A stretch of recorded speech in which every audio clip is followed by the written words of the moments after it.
नमस्कार। संकल्प सेतु में आपका बहुत-बहुत स्वागत है। मैं आकांक्षा। देखिए जो हम टॉपिक लेकर आते हैं, योजनाओं की जानकारी लेकर आते हैं, वो बहुत ही ज़्यादा इम्पोर्टेंट होती हैं और वीडियो को पूरा देखा कीजिए, जिससे आपको पूरी जानकारी मिल पाए। और पिछली वीडियो में मैंने बहुत सारी योजनाओं की जानकारी दी है, कुछ जन जागरूकता के विषय में भी बताया है। क्योंकि जब तक हमारा समाज जो है जागरूक नहीं होगा किसी भी विषय को लेकर, तब तक हम अपने देश को विकसित भारत बनाने की जो हमारा सपना है, वो हम नहीं देख सकते, वो साकार नहीं हो पाएगा। तो सभी लोगों को उसमें योगदान देना है। तो चलिए आज शुरू करते हैं। आज का टॉपिक है हमारा पीरियड्स के बारे में। तो कुछ लोग जो हैं इस शब्द का जो नाम सुनते ही चुप हो जाते हैं, चुप्पी साध लेते हैं। इसकी भी हमारे समाज में बहुत एक कहना चाहिए कि लोग खुलकर बात नहीं कर पाते हैं, ये बहुत बड़ा विषय है। देखिए ये एक नेचुरल प्रक्रिया है जो सभी बहनों के साथ होती है, बेटियों के साथ होती है। तो उससे हमें बात करने से हिचकिचाना नहीं चाहिए और खुलकर बात करनी चाहिए। बच्चों को भी इसके लिए प्रेरित करना चाहिए। जो हमारी बेटियां हैं, वो संकोच बस इस विषय में बात नहीं कर पाती हैं, चाहे वो किसी भी दुविधा से गुजर रही हों, चाहे वो किसी ऐसे गंभीर समस्या से गुजर रही हों, तो वो शेयर नहीं कर पाती हैं।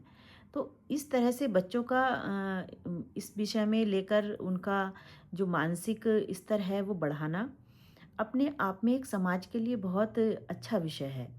और अगर बात करूँ मैं इसकी इस विषय की, तो सबसे पहले एक विषय आता है कि सबसे पहले इसमें पहले ज़माने में कपड़ा यूज़ करते थे।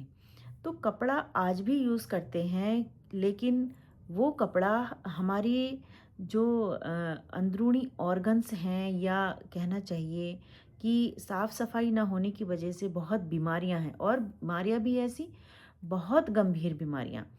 तो ये सारी चीज़ें उन्हीं चीज़ों से होती हैं। अगर हम हाइजीन मेंटेन नहीं करते, स्वच्छता का ध्यान नहीं रखते, तो बहुत सारी दिक्कतों से हमारी बेटियों को, हमारी बहनों को गुजरना पड़ता है।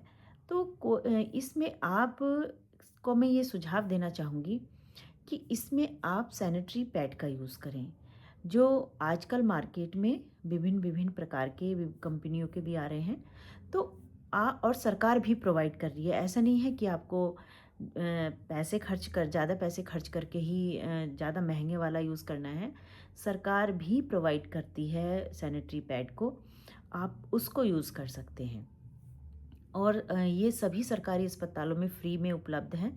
आप कहीं भी जाकर किसी सरकारी अस्पताल में जाकर इसको ले सकते हैं। तो अब बात करते हैं इसकी हम कि इससे क्या-क्या बीमारियां हो सकती हैं। देखिए इससे बहुत बीमारियां, एक जो हमारी एक इन्फेक्शन है वो बढ़ सकता है, और इसमें स्वच्छता ना रखने की वजह से बहुत सारे हमारे डिज़ीज़ और बहुत सारी ऐसी परेशानियां हो सकती हैं कि जिससे आने वाले समय में हमारी बेटियों को और बहनों को बहुत सारी दिक्कतों का सामना करना पड़ सकता है। इसमें देखिए बहुत सारी ऐसी दिक्कतें हैं कि हम उनको, बहनों को, हमें बेटियों को बताना चाहिए कि हम किस परेशानी से गुजर रहे हैं। कभी-कभी ये समस्या इतनी बढ़ जाती है कि फिर उसकी रोकथाम करने में बड़ी दिक्कत आती है। तो हम स्वच्छता का ध्यान रखें, सही पैड का इस्तेमाल करें, कपड़े का इस्तेमाल बिल्कुल ना करें। और इसमें देखिए ये कहते हैं कि इसमें स्नान नहीं करना चाहिए। जब हमारे पीरियड्स होते हैं तो हमें स्नान नहीं करना चाहिए, लेकिन ऐसा बिल्कुल नहीं है। हमें स्वच्छता का ध्यान रखना चाहिए और हमें प्रतिदिन स्नान करना चाहिए। दूसरी बात, इसमें पहले ज़माने में क्या होता था कि महिलाओं को, बहन को, बेटियों को इसमें किचन में नहीं जाने दिया जाता था। लेकिन उन्होंने इस चीज़ को दूसरे रूप में ले लिया कि जब हमारे पीरियड्स होते हैं तो हम किचन में नहीं जा सकते, हम पूजा में हाथ नहीं लगा सकते या हम कोई ऐसा काम नहीं कर सकते। लेकिन उसका एक तात्पर्य ये भी था कि उस समय हमारी जो बहन बेटियां हैं, तो उस समय वो ऐसी परिस्थिति से गुजर रही होती हैं कि उनके हार्मोन चेंज हो रहे होते हैं और एक शरीर जो है वो एक प्रक्रिया में से गुजर रहा होता है जिसमें उसे रेस्ट की आवश्यकता होती है। तो इसीलिए उस समय ये कहा गया कि तुम आराम करो और कहीं कोई काम ना करो। तो लेकिन उसका जो कहीं-कहीं बहुत ज़्यादा कुरीतियाँ हैं, कुप्रथाएँ हैं, तो ये सब उसका रूप ले लिया उन्होंने। लेकिन ऐसा नहीं है। कोई भी चीज़ का, हर चीज़ का पहले ज़माने में हो, तब भी जो चीज़ें शुरू हुई थी उसका कोई ना कोई अपना रीज़न ज़रूर रहा होगा, तभी ये सारी चीज़ें शुरू की गई थी। अगर आप उनको अच्छे से जाँचोगे, परखोगे, तो आपको वो चीज़ें समझ में आएँगी कि ऐसा क्यों किया गया था। आप कुछ महिलाओं ने ही इस चीज़ को कुरीतियों में बदल दिया, कुप्रथाओं में बदल दिया। बिल्कुल ऐसा नहीं है, ये एक नेचुरल प्रक्रिया होती है हमारे शरीर की, जिससे हर महिला को गुज़रना होता है। और अगर ये प्रक्रिया ना हो, तो हमारी जो प्रजनन की क्षमता है, वो ख़त्म हो जाती है। तो ये सारी एक नेचुरल प्रक्रिया होती है। इससे कभी भी ये नहीं सोचना चाहिए कि हाँ, इस वक़्त हमारी बहन, हमारी बेटियाँ कहते हैं ना, वो कुछ लोग ऐसा व्यवहार करते हैं, पुराने ज़माने के भी हैं, कुछ लोगों के यहाँ ये चीज़ है कि जैसे अछूत सा व्यवहार करते हैं। ऐसा नहीं करना है।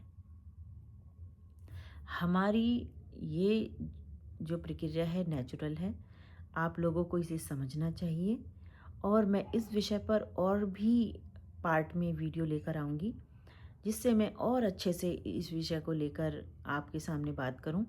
और अगर आपके इस विषय में कोई क्वेश्चन है, कोई आपकी राय है, कोई आपकी सोच है, तो आप मुझे कमेंट बॉक्स में ज़रूर लिख सकते हैं। और प्लीज़ आप वीडियो पूरा देखा करिए, जिससे जो जानकारी है, जो हम विषय शेयर करते हैं, वो हम डिस्कस कर पाएँ और आगे बढ़ पाएँ उस चीज़ को लेकर। तो आज के लिए बस इतना ही। अगर आपको मेरी वीडियोज़ अच्छी लगती हैं तो चैनल को सब्सक्राइब करें और ये वीडियोज़, ये जानकारी और लोगों को शेयर करें और लाइक करें वीडियोज़ को। और अगले विषय के पर हम बात करते हैं। फिर मिलते हैं हम किसी नए टॉपिक की ओर। तब तक के लिए नमस्कार।